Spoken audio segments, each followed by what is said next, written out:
Hello, friends. This is the recording for The Boy Who Harnessed the Wind, Chapter 5. And the name of this chapter is Malawi Begins to Starve. This is Chapter 5, Part 2. Chapter 5, Part 2. In the days after Chimama, people started selling their possessions to stay alive. One morning during a heavy rain, I sat on the porch and watched a line of them pass like slow-moving ants. Women carried giant pots on their heads containing the items from their kitchen: cups, spoons, knives, everyday utensils of a normal life unhinged. Men lugged chairs and sofas on their backs. One man dragged a heavy dining room table through the mud. They were all headed for the trading center to see how much money or maize they could get, because what good was a kitchen table when you had no food to eat on it? Kumba lay sprawled out on the floor at my feet. Every few seconds his tail flipped in slow motion at the flies that gathered on his back. He was getting thinner and more weak, and I knew it was all my fault. My mother's one meal per day didn't include our dog.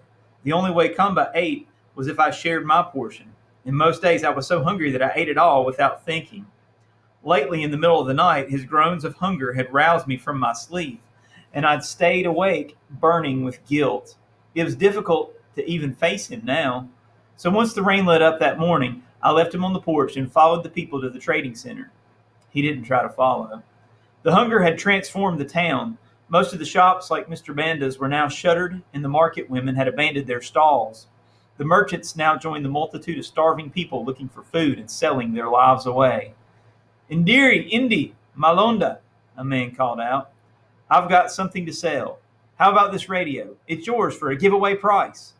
One man sold the iron sheets from his roof for a cup of flour. A nice straw roof could fetch half a cup. "What good is a roof when you're dead?" he asked. A few of the businessmen, like Mr. Mangalucci, brought their neighbors' furniture and later gave it back. But the truth was that most people had no money to buy anything. They simply shook their heads and walked away. Inside the maize mill, a crowd of desperate children gathered around the machine.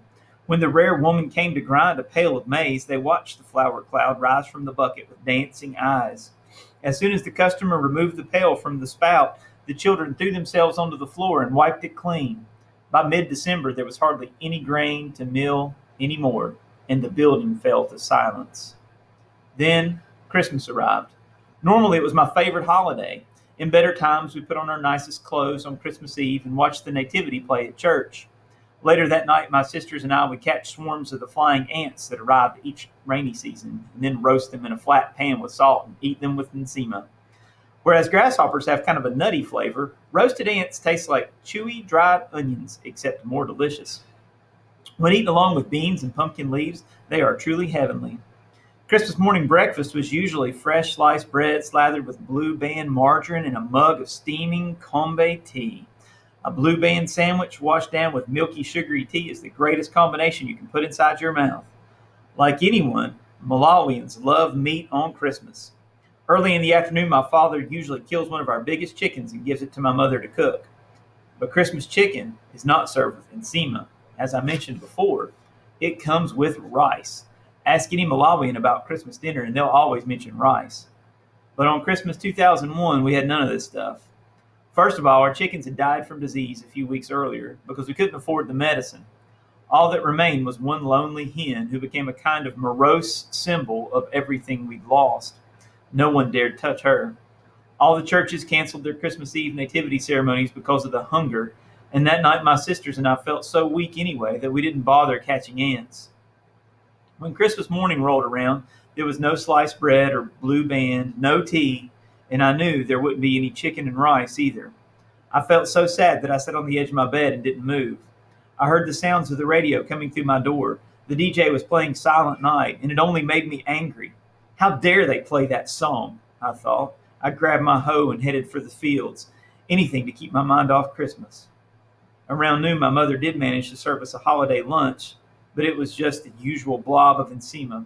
She probably worked very hard to save enough flour for the extra meal, but it was impossible to eat with a happy heart.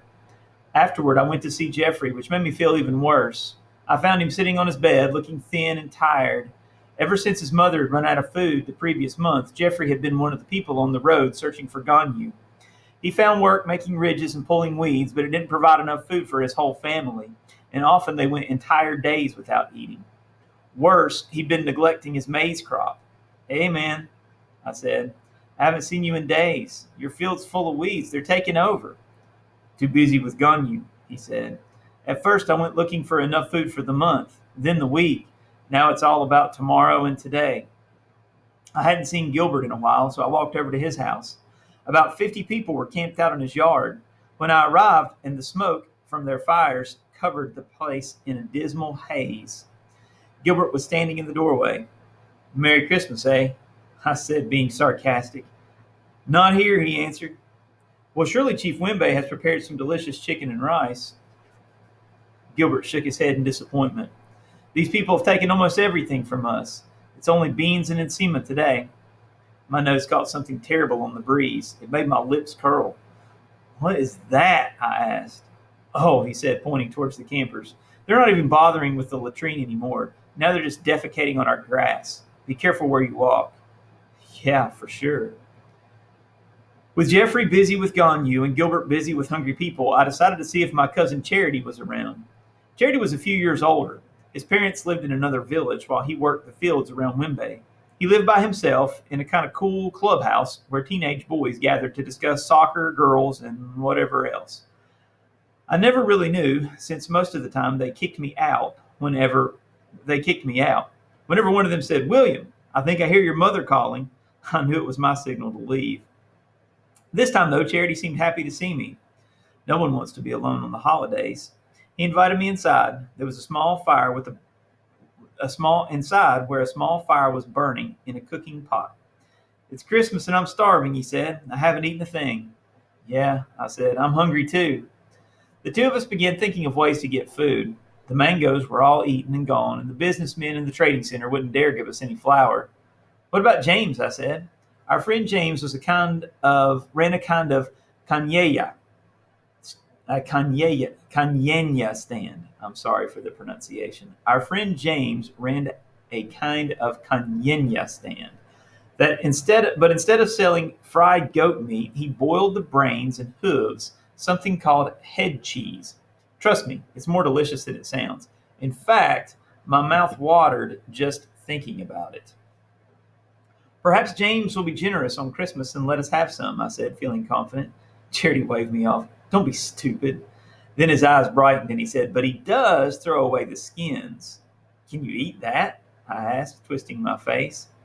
I'm thinking, why not? What's the difference? It's all meat, right? Yeah, I guess you're right. The hunger had screwed up our brains.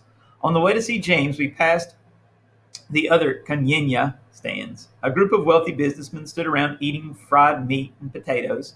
They laughed and joked as they devoured the greasy bits, not even stopping to swallow before stuffing their faces again. Nor did they seem to notice the crowds of villagers that gathered around just to watch them eat. To these men, the hunger was invisible. James' stand was just down the road. He was there, as usual, hunching over his boiling pot. As we got closer, I could see a goat head bobbing inside the boiling water, along with some leg pieces. My stomach howled. I had to turn away. Hey, James, Charity said. William and I are making a Christmas drum for the children in the village. We're wondering if you could spare one of your skins. That's a good idea, said James. He turned and nodded toward a black mound in the dirt swarming with flies. Take that one there. I was going to throw it out anyway. Charity grabbed the hide and stuffed it into a jumbo bag, then handed it to me. It was still warm. Zikomo kiwa mibiri, Charity said. Thanks a lot. The kids will appreciate you. Sure. We hurried back to Charity's house, wasting no time. How are we supposed to prepare this? I asked, peering inside the bag. Easy, said Charity. We'll just cook it like a pig. Back inside, I added some twigs to the fire and got it going again. Once it was good and hot, Charity and I held the corners of the hide and stretched it over the flames. The hair sizzled and flared and gave off an awful smell. Once it looked charred enough, we took our knives and scraped it away. We did this again and again until it was properly cleaned. We cut the skin into strips and threw them into a pot of boiling water, added a little salt and baking soda. What's the soda for? I asked. It's how the women make their beans cook faster, he answered. I'm thinking it works with skin too. After 3 hours, a thick white foam formed on top of the water. Charity took out his knife and fished through the froth pulling out a steaming piece. It was gray and slimy. He blew on it to cool it down, then popped it into his mouth. His jaws worked and worked, trying to chew it up. Finally, he swallowed. How was it? I asked. A little tough, but we're out of firewood, so let's eat. I snagged a long piece of skin with my knife and held it in my fingers. It was sticky, as if covered with scalding glue. I stuffed it into my mouth and breathed in, feeling the rush of heat instantly calm my angry belly. As I chewed, the juices sealed my lips shut. Merry Christmas, I managed to say. Yeah, Merry Christmas. Just then I heard a clawing at the door and realized it was Kamba. He must have smelled the Christmas meat all the way from home and came running. His bony frame was bent and tired, but his tail was wagging. I was glad to see him. Give some to that dog, Charity called out. It's dog food we're eating anyway. I bent down and rubbed Kamba's head. Let's get you something to eat, chap. I'm sure you're starving. I tossed Kamba a long piece of skin, and to my surprise, he leaped up and snatched it from the air, just like old times. I went to the pot and pulled out two more giant handfuls. After he'd finished his meal, the life seemed to return to his body. I lost count of how many pieces I ate myself, but after about half an hour of chewing, Charity and I gave up because our jaws were too tired. As the sun went down that afternoon, the three of us sat around the cold fire, content with the warm feeling of meat in our stomachs. Because that's what Christmas was all about anyway.